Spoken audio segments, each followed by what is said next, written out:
கருத்தை வலியுறுத்தி ஆனா நீங்க சொல்ற அந்த 6% வாக்க நீங்க சொல்ற முன்குழுத்துறை அந்த ஓட்டு போடலன்னு எடுத்துக்கிட்டா கூட அதற்கு ஆர்பி உதயகுமார், ராஜன் செல்லப்பா, செல்லூர் ராஜு இவங்களெல்லாம் வச்சு அதை பேலன்ஸ் பண்ண முடியாது. நிச்சயமா முடியாது, நிச்சயமா ஒரு ஐகான் இருக்குல்ல, அடையாளம் என்பது. இவங்களும் மாவட்ட செயலாளர்கள் அந்த தொகுதியோட முகங்களா தானே இவங்களும் இருக்காங்க. இல்ல இல்ல, இப்போ நேற்றைக்கு நடைபெற்ற அந்த சட்டமன்ற கூட்டத்துல கூட அவர் சொல்லியிருக்காரு, ஒரு சில தொகுதிகளை பாட்டாளி மக்கள் கட்சி பாஜக கேட்கும், நீங்க வெற்றி பெற்ற தொகுதிகளை நாம அதை தர வேண்டிய கட்டாயத்துல இருக்கிறோம், எனவே வேறு தொகுதி பாருங்கள், உங்க வெற்றிக்கு நாங்க நிச்சயமா பாடுபடுவோம் என்கிற பொழுது இந்த கருத்தை அங்கு பங்கேற்ற ஒரு 6-7 எம்எல்ஏக்கள் சொல்லியிருக்காங்க.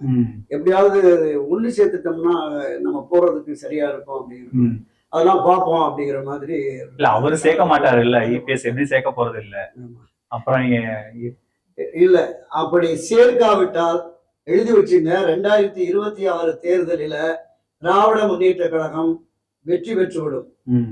அண்ணா திராவிட முன்னேற்ற கழகத்தினுடைய அந்த பிரிந்த சக்திகள் ஒன்றிணையாமல் தேர்தலை எதிர்கொண்டால் வெற்றி கிடைக்கவே கிடைக்காது. என்னுடைய 52-54 ஆண்டுகால அரசியல் அனுபவத்தின் புரிதலில் 52 ஆண்டுகள் 1972 அதிமுகவோட பயணித்து வருவோம் என்கிற முறையில இதை நிச்சயமா சொல்றேன். நீங்க பல பதிவுல சொல்லியிருக்கோம், ஒவ்வொரு வாக்கும் முக்கியம்.